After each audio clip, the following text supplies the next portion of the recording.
우리나라 60년대만 해도 물론 그전 50년대 또 40년대 복음이 들어와서 전파될 때만 해도 교회가 예수 믿는 사람들이 세상 걱정을, 나라 걱정을, 민족 걱정을 많이 했습니다. 자신은 하나님 앞에 부름받아서 먼저 예수님을 알고 하나님을 알고 하나님을 공경하는 신앙인이 됐지만 아직 하나님 앞에 나오지 아니한 가족들, 친족들, 이웃들 걱정하면서 밤새워 기도하기도 하고 철야하기도 하고, 그래서 곳곳에 민족을 위한 기도 재단을 만들어 놓고 사람들이 몰려가서 기도하고 그랬던 때가 있었는데 1세기가 뭡니까? 반세기도 지나지 않아서 이제는 세상 사람들이 세상에서 이 시대를 바르게 살아가도록 선도하려는 사람들이 거꾸로 교회 걱정을 하는 시대가 되어버리고 말았습니다. 이단들에 대해서는 뭐 두말할 것도 없지만 지금에 와서 보면은 정상적인 교회라는 것도 얼마나 마음 조이도록 그렇게 부패하고 타락한 상태에서 오늘을 살아가고 있지 않나 그렇게 생각이 되어집니다. 지난번에 통일교에 빠진 어머니에 대한 분노하는 마음으로 일본의 청년 하나가 사제총을 만들어 가지고 전 일본 아베 수상을 저격해서 큰 사건이 일어난 일이 있습니다.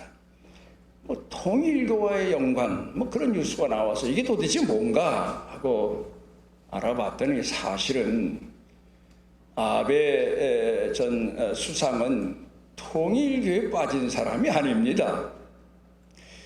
그 아베 수상을 저격한 청년의 어머니가 통일교에 빠졌습니다. 그리고는 그 남편으로부터 상속받은 많은 재산을 거의 다 통일교에 헌납해버리고 마는 바람에 이 아들인 청년이 통일교에 대한 반감이 이만저만이 아니었습니다. 그래서 사제총을 만들어 가지고 통일교 본부에 아마 사격 연습도 해봤던 것 같습니다.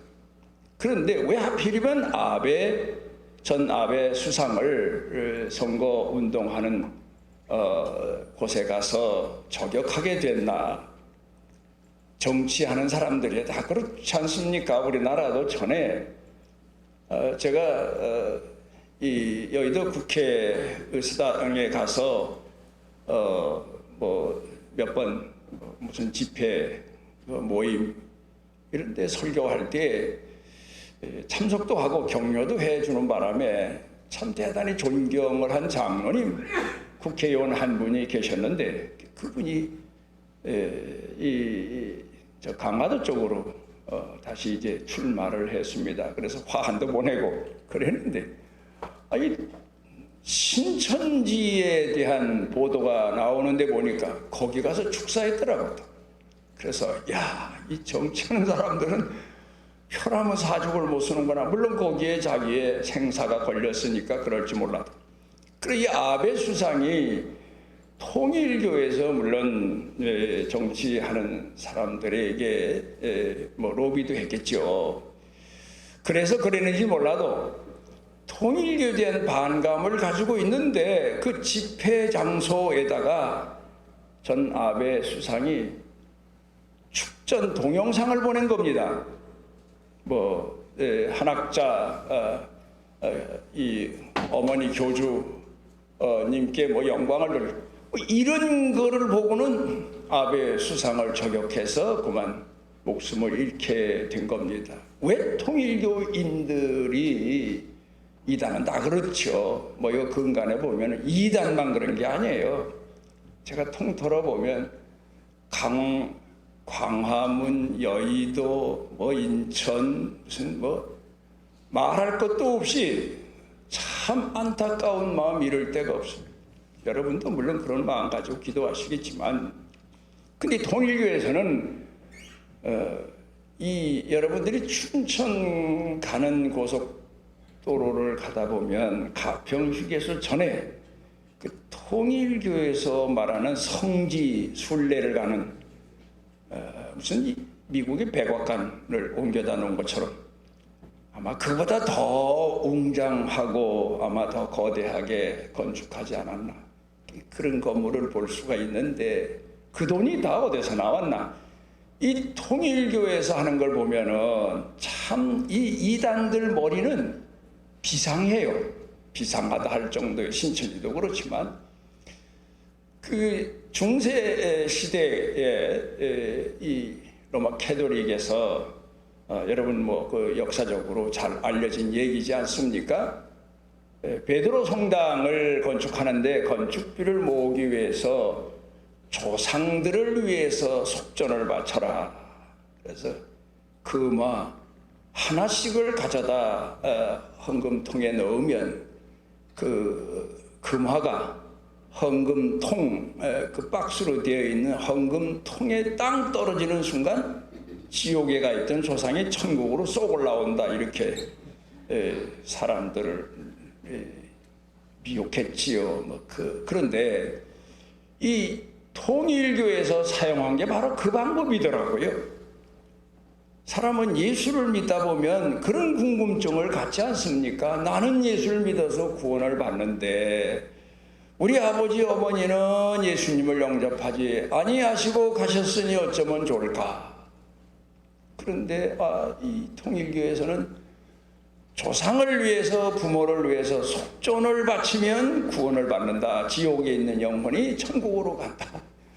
그리고는 이제 속전 세일을 받기 시작한 겁니다. 근데 참 재미난 거는 내가 그걸 보면 웃었어요.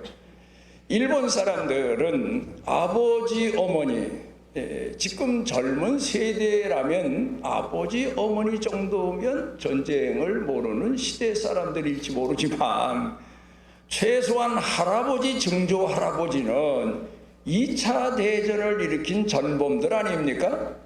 이 통일교에서 뭐라고 말했는가 하면은 보통 사람들은 속전을 얼마 정해진 대로 내면 되지만 전쟁을 일으킨, 한국을 36년 동안 살폈던 그 주범들인 조상들에 대해서는 속전을 3배, 4배 내야 된다. 그래서 아마도 이 청년의 어머니가 그런 거 계산해서 속전을 내다 보니까 자기 가진 돈을 다 낸 것 같아. 다 이 통일교에 갖다 낸 것 같아요. 그러니까 아들이 거기에 대한 불만으로 대대적인 사건을 터뜨리지 않았어요. 통일교만 그런 거 아니에요. 뭐 요새 보면 별별 헌금을 다 모아 드리는데 참 기가 막힙니다. 제가 어떤 날은 통일교의 문제에 대해서 공부를 하다가 이왕 공부한 김에 몇 가지를 더 공부해보자 해서 뭐 신천지는 우리가 뭐 한 5개월 동안 아주 진땀 흘리면서 경험을 했으니까 어느 정도 알지만 그 외에 보게 되면 뭐 예루살렘 교회도 있고 또 저 신림동에 가면 귀신 쫓는다는 목사도 있고 많잖아요. 한국 교회들 이런저런 사건들을 놓고 보게 되면 문제가 뭐냐? 누가복음 15장에서 예수님께서 비유를 들어 말씀하신 그 내용이 얼마나 옛날에도 그랬지만 지금 이 시대 우리 한국 교회와 한국을 향하신 아주 적절한 예화 내용이 아니겠나, 그런 생각을 하게 됐습니다. 한국에 이렇다 내놓으라 하는 교회들도 분쟁이 난 곳은, 한국 교회는 그렇잖아요. 양들이니까. 우리도 그랬어요. 양들처럼 믿고 살다가 벼랑간에 신천지로부터 침략을 받으니까 그거 방어하느라고 우리도 뭐 이런저런 것도 많이 공부하게 됐고 알게 됐습니다만은, 이 대교회를 이루고 있는 교회들마다 내쪽으로 들어가서 보게 되면 문제가 보통 심각한 교회가 한두 군데가 아니에요.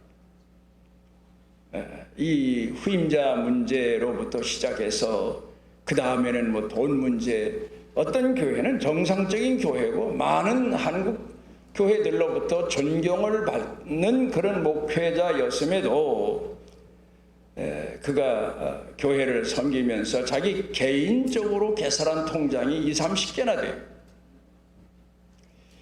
그러니까 이런 문제가 일어나게 됐는데, 그 문제에 대한 해답을 누가복음 15장에 가서 한번 찾아봅니다. 아버지와 큰아들과 둘째 아들, 우리가 수도 없이 들어서 하는 얘기 아닙니까?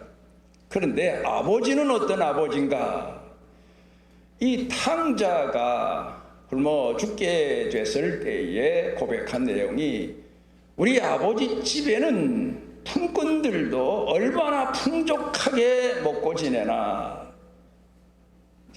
그 일들을 돌이켜 생각해 보면서 아버지 생각을 다시 하고 아버지 집의 품꾼 종들을 다시 생각해 보고 하지 않았습니까?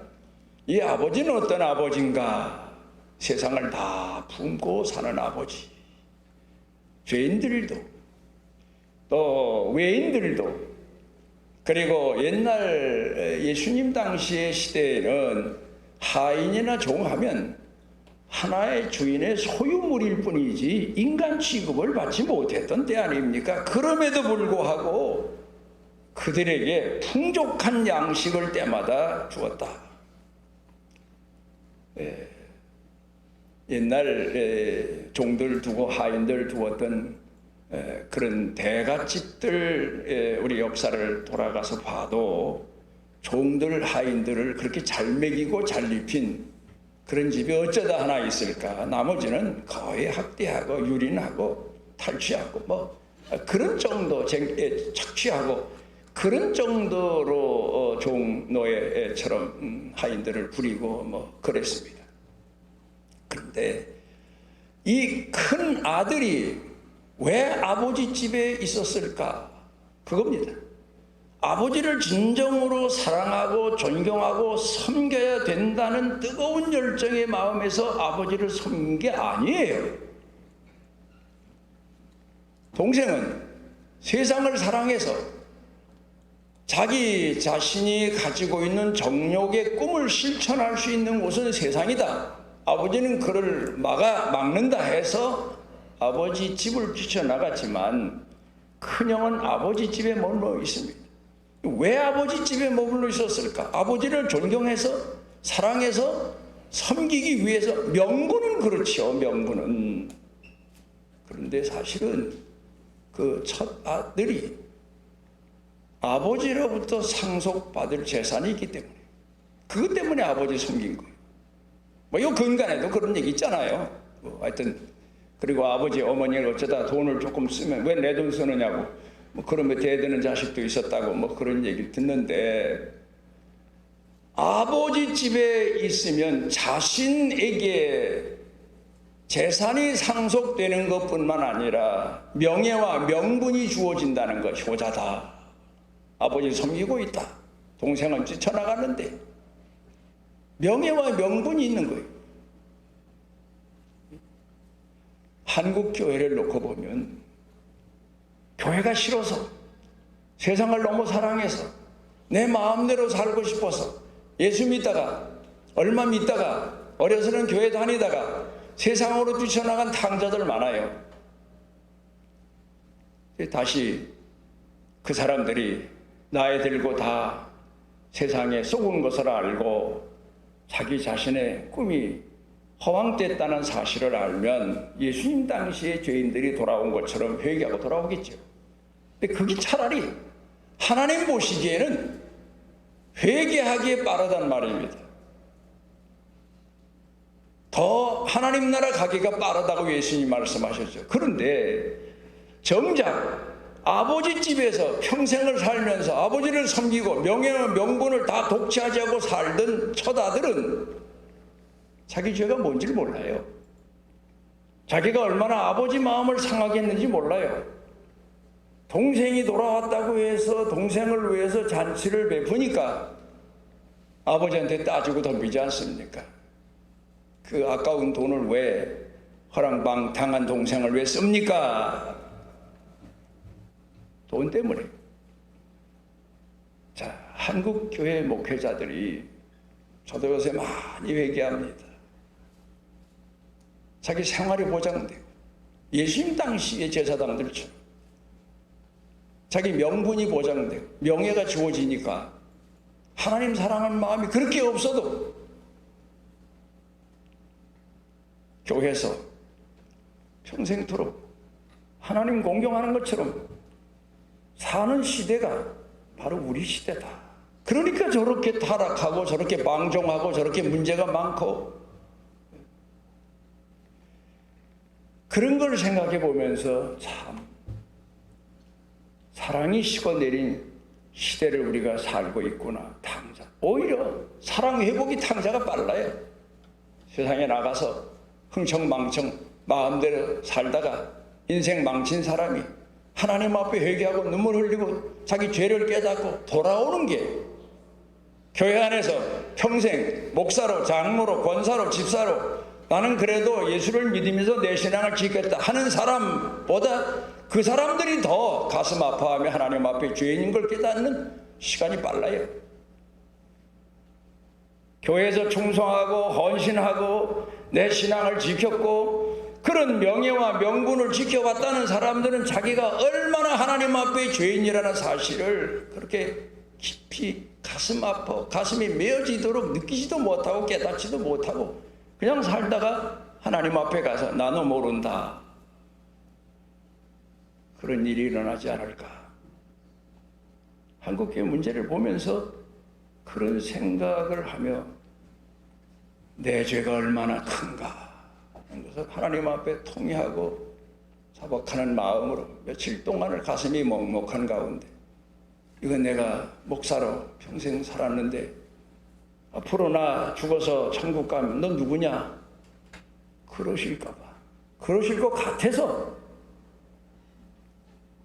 마음이 아픈 시간을 가질 때가 참 많습니다. 오늘 성경 본문 말씀 가운데 보면은 예수님께서 하나님과 동등한 자리에 계셨음에도 그 자리를 비우시고 종의 형체를 가지고 이 땅에 오셨다. 무슨 말입니까? 이 땅에 육신의 몸을 입으시고 평민으로만 오셔도 대단한 예수님께서 이 땅에 희생이죠. 평민으로만 오셨다. 그런데 보니까 종으로 오셨다. 하인으로 오셨다. 지금 그걸 오늘 성경 본문에서 이야기하고 있습니다. 덴마크의 철학자 키에르케고르가 이런 소설을 썼습니다. 왕궁에서 아마도 이제 왕의 뒤를 이을 그런 왕자가 평민들이 사는 곳을 돌아보기 위해서 나갔다가 빈민촌까지 갑니다. 그런데 거기 가서 돌아보다가 눈에 딱 띄는 여성 하나를 봤습니다. 빈민촌에 사는 아가씨입니다. 그런데 자기 마음을 사로잡은 겁니다. 그래서 이 왕자가 어떻게 하면 저 여인의 마음을 얻을 수 있을까? 왕궁으로 돌아와서 고민하다가 평민의 옷을 입고 그 빈민촌으로 숨어서 들어갑니다. 그리고 들어가서 그 빈민촌 사람들을 위해서 봉사하고 헌신하고 왕자로 살던 사람이 하루아침에 빈민촌으로 내려가서 왕자의 신분으로 빈민촌에만 가도 자신이 희생하는 거고 헌신하는 건데 그보다 더 완전히 빈민촌에 숨어 들어가서 빈민처럼 삽니다. 그러면서 그 빈민들을 위해서 헌신합니다. 그러면서 그 아가씨의 마음을 얻기 시작합니다. 그러다 결국은 그 아가씨의 마음을 얻어서 결혼한다. 이제 그런 내용의 이야기입니다만 그걸 가만히 생각해 보면서 예수님이 하나님 보좌를 버리시고 이 땅에 오셔서 낮고 천한 죄인들과 함께 하시면서 그 마음을 얻으시고 그리고 하늘나라로 돌아가신 그 내용을 이 소설에다가 예를 들어서 쓴 게 아닐까 뭐 그런 생각도 해봤습니다. 사랑이 문제입니다. 사랑이 문제. 한국 교회가 부자가 되고 돈이 많으니까 이렇게 타락했다. 돈 때문에 타락했다. 아니에요. 사람들의 심령이 타락하고 나니까 돈이 잘못된 욕망의 도구로 쓰여지게 되고 마는 겁니다.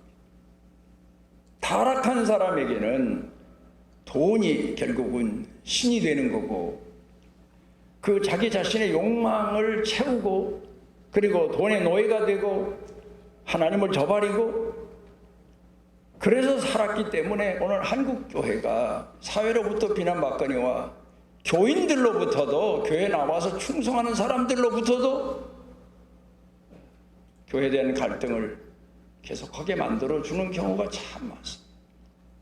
어떻게 저런 일을 교회에서 할 수 있을까 할 정도의 일들을 하고 있단 말이에요. 예수님께서 이 땅에 오셔서 종으로 오셔서 낮은 자로 오셔서 희생하시고 헌신하시며 그 사명을 다하신 것처럼 빌립보 교회 성도들에게 사도 바울이 우리도 그 예수님의 모습을 보고 배우고 그대로 따르는 게 우리 도리가 아니겠느냐 이제 그런 이야기를 오늘 성경 본문에서 권고하고 있습니다.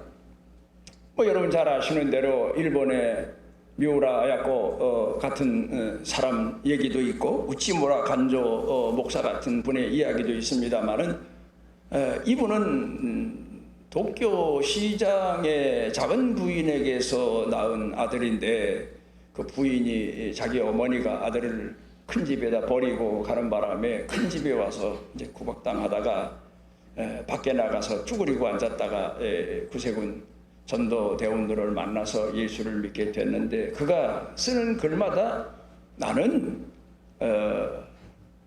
소실의 아들도 아니고 또 도쿄 시장의 아들도 아니고 하나님의 아들이다. 뭐 그런 글을 강조해서 썼다. 이제 그렇게 말합니다만은 그가 하나님의 아들 될 수 있었던 것. 예를 들어 구세군 교회가 골목에서 자기 아버지 집에서 이복 형들로부터 구박받아서 견딜 수 없어서 밖에 나와 쪼그리고 앉았던 사람에게 복음을 전해서 데려갔다 손 치더라도 헌신적인 모습, 희생적인 모습, 사랑의 마음을 그에게 가르치지 않았으면 그런 생각합니다. 그도 방종방탕하면서 그저 명분상 목사로 살았을 텐데 일본에서는 우찌무라 간조라고 하는 목사가 성자처럼 지금까지 존경을 받는 것은 그가 희생하고 헌신을 몸에 익혔기 때문에 교회가 가르친 대로 순종하고 성장했고 또 교회 지도자로서 그 사랑과 헌신을 성도들에게 가르쳤기 때문이다. 그렇게 볼 수 있겠습니다. 제자들이 예수님을 따라다니다가 어떻게 하면 우리도 믿음 좋은 사람이 될 수 있습니까? 예수님이 가끔 만나는 사람들에게 내 믿음이 크다, 그런 칭찬을 하신 적이 몇 번 있잖아요. 예를 들어 백부장 같은 사람에게는 내가 이스라엘과 다니면서 이곳저곳 다니면서 당신만한 믿음 가진 사람을 보지 못했다, 그런 말씀을 하셨는데, 제자들이 자신들도 예수님께 칭찬받고 싶은 믿음의 사람이 되기 위해서 예수님께 여쭤봤죠. 가끔은 우리 성도님들 중에서도 어떻게 하면 믿음이 좋아집니까? 그리고 와서 질문하는 분도 있습니다. 근데 그 질문하는 마음이 간단하게 쉽게 좀 직선거리로 믿음이 좋아지는 방법, 그걸 물어보시는 것 같은데, 믿음이라는 것은 성장 과정을 거치는 아이처럼 하루아침에 좋아지는 건 아닙니다. 그가 말씀에 순종하고 헌신하고 자신을 쳐서 복종케 하고 이런 과정을 거듭거듭하면서 믿음이 자라가는 건데, 예수님 비유를 들어 말씀하십니다. 어떤 집에 종이 하나 있는데 종일 밭에 나가 일하고 해가 질 때 돌아옵니다. 그러면 주인이 참 이 뜨거운 떼약볕에 나가서 일하느라고 고생했다 해서 좀 샤워하고, 요새 말로 말하면 좀 쉬어라, 저녁은 내가 차려놨다, 이래야 되는데, 옛날의 종들은 밖에 나갔다 돌아오면 주인의 저녁상을 차려야 되지요. 그 다음에 저녁 식사가 주인이 끝나면 또 잠자리도 전부 마련해 줘야지요. 그리고 나서 나는 무익한 종입니다. 저는 그 성경을 다시 누가복음 17장에 나오는 예수님 비유 말씀을 떠올려 생각하면서, 아하, 그 종에 대한 비유가 예수님 자신이구나. 오늘 성경 본문에서 종의 형체를 입고 이 땅에 오셨다. 그렇게 하시기 위해서 오셨다. 섬김을 받으려 함이 아니라 섬기고 자신의 몸을 대속물로 주기에 오셨다고 말씀하지 않았습니까? 근데 우리는 아직도 세속적인 믿음, 세속적인 관습을 가지고 있기 때문에 교회에서도 무슨 직분을 받게 되면 자신이 무슨 높은 지위에 좀 올라앉은 것처럼 여러 사람 모인 곳에 가면 그런 착각을 하는 경우가 참 많죠. 왜 나를 무시해? 내가 누군데? 이런 착각 속에 빠질 때가 참 많습니다. 제가 중부전선에서 성장 과정을 거쳤어요.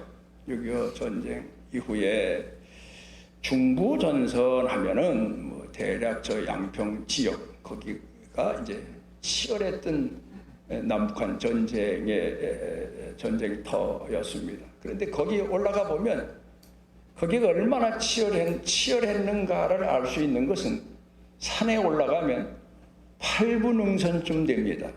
9분 능선 하면은 산 꼭대기 거의 가까워지니까 8분 능선쯤에다가 반공호를 계속 쭉 파놨어요. 통로에.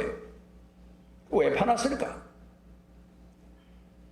그건 저 건너편에서 적군이 총을 쏴대니까 총알을 피하기 위해서, 그리고 이곳에서 저쪽으로 옮기려면 반공호를 안 파면 그냥 뛰어가다 총에 맞아 죽거든. 그러니까 자기를 낮추어서 기어가다시피 해서 다른 곳에 가서 전열을 가다듬고 다시 상대방과의 전쟁을 계속할 수 있고, 총알이 막 날라올 때 살아남을 수 있지 않습니까? 요사이 우리나라도 그런 일이 앞으로 일본에서 일어났던 사제총 만들어 가지고 자기 분노를 표출한 것처럼, 뭐 그렇지 않으면 뭐 칼 가지고 요새 가끔 사건이 많이 일어나지 않습니다. 미국 같은데 이런 데에서는 총기 난사 사건이 일어나는데 여러분 어떻게 보십니까? 그걸 미국으로만 봅니까? 우리나라에서는 그런 일 없다고요? 아니에요. 흔해요. 총만 총입니까? 입에서 나오는 말이 총이고 폭탄인 경우가 얼마나 많습니까?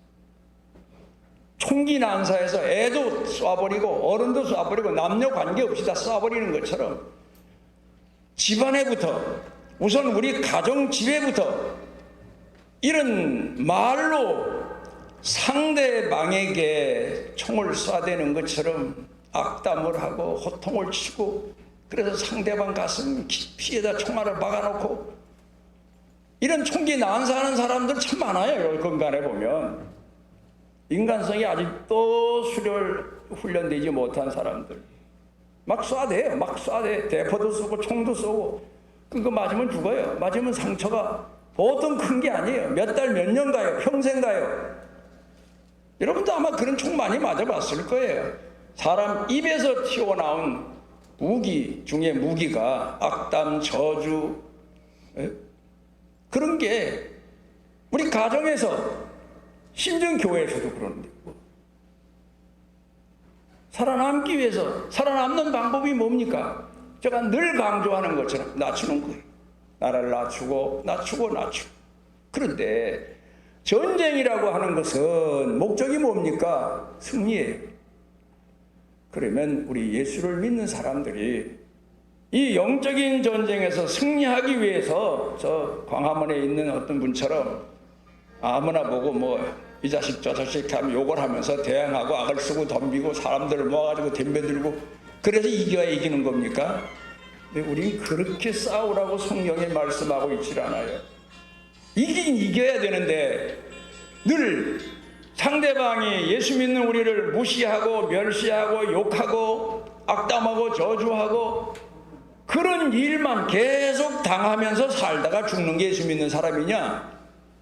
그것도 잘하는 거예요. 그것도 같이 맞대항하면서 같이 쏘아대고, 칼 들면 칼로 쏘아대고, 총 들면 총으로 쏘아대고, 악담은 악담으로 같이 대항하고, 그러면서 나 자신의 자존감을 지켜가며 살다가 예수님 부르시면 가는 것도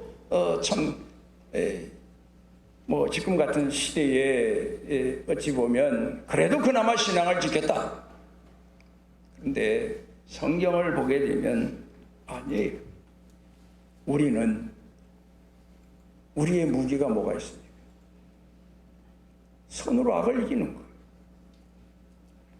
나를 악담하고 저주하고 나를 무시하고 멸시하는 사람을 우리는 어떻게 대해야 됩니까? 그 총알만 피하면 됩니까?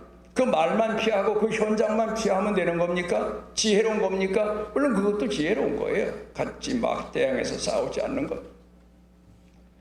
근데 더 중요한 것은 성경에 우리에게 가르친 교훈이, 예수님께서 이 땅에 하나님과 동등됨의 자리를 비우시고 이 땅에 오실 때에 평민으로 오신 게 아니고 종의 형체로 오셨다.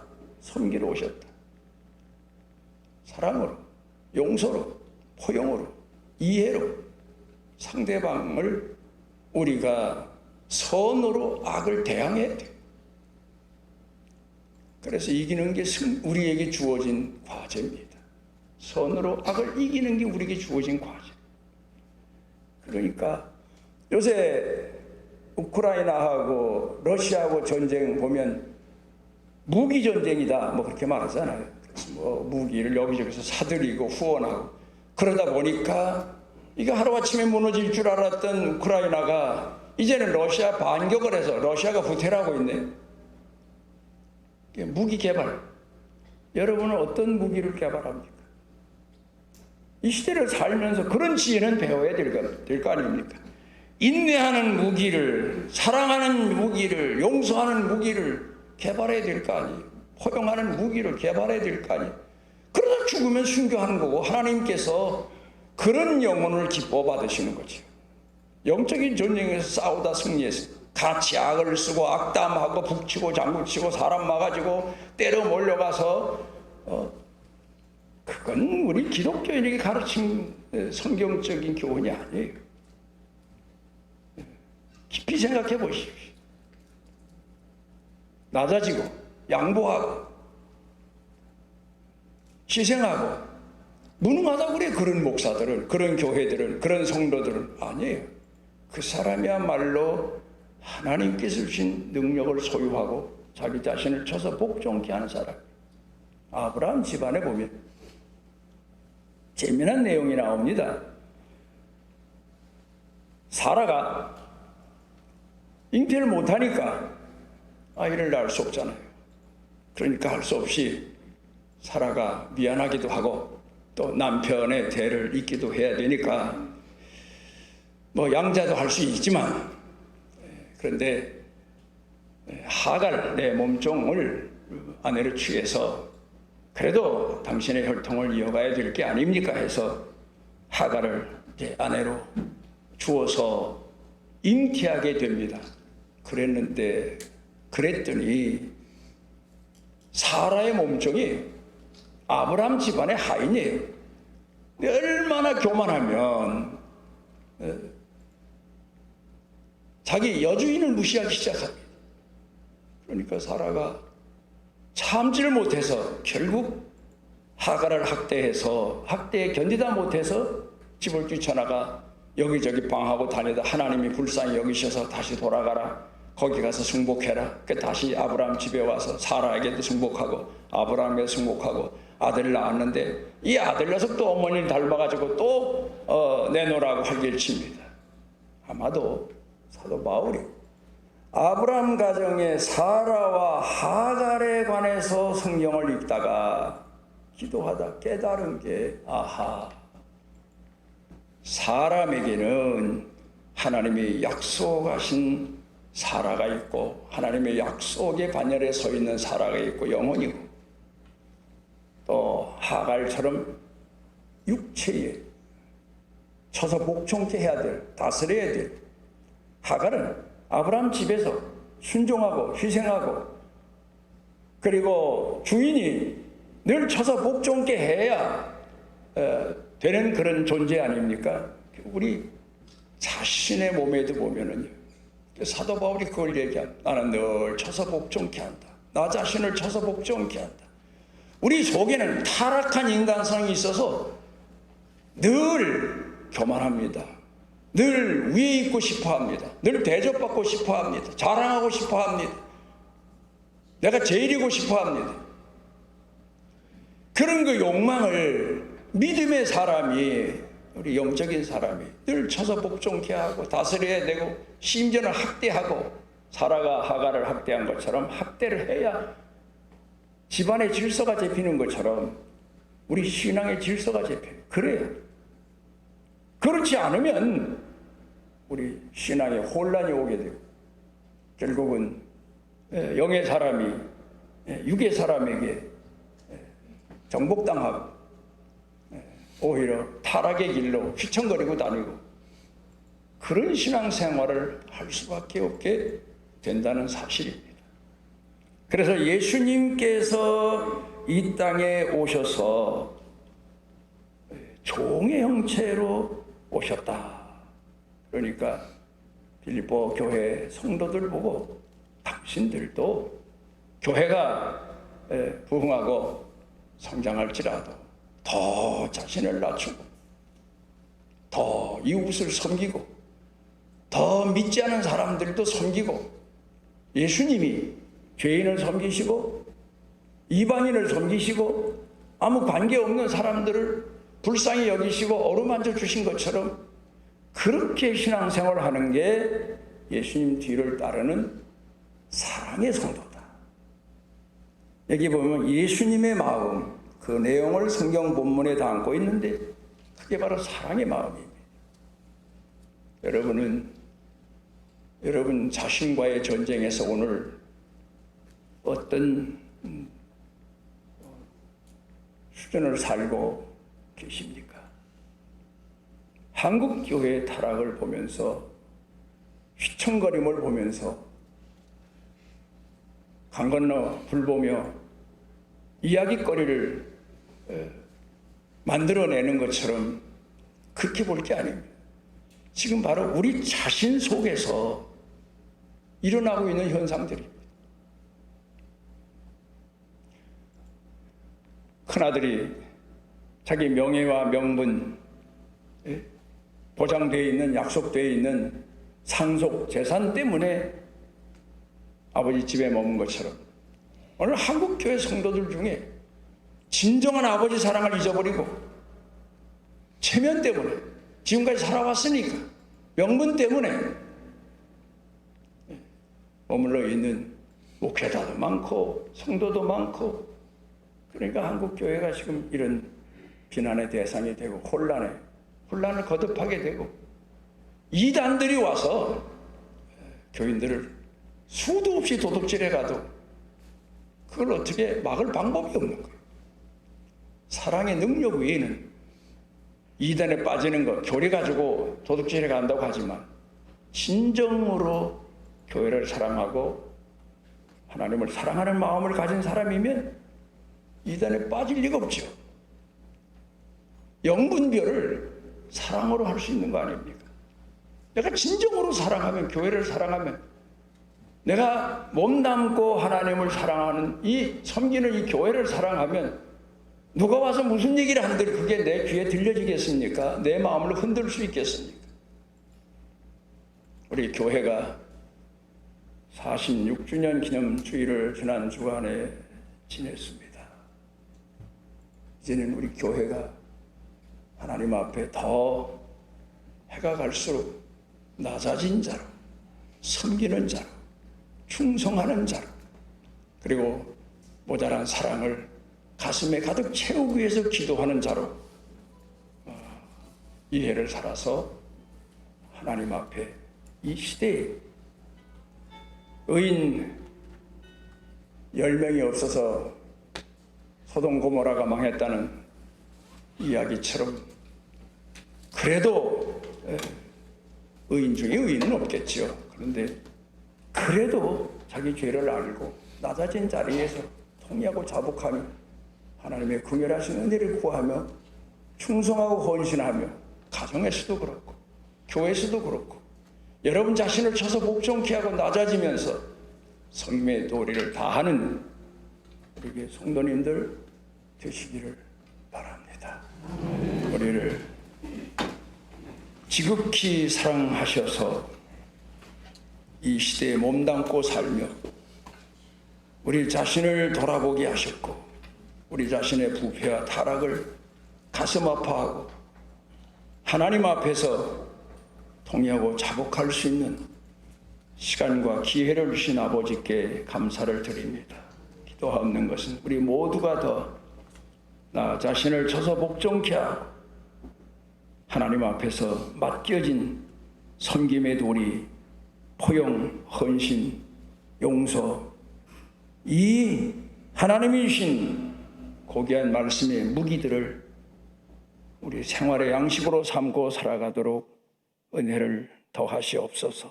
예수님 이름으로 기도드리옵나이다. 아멘.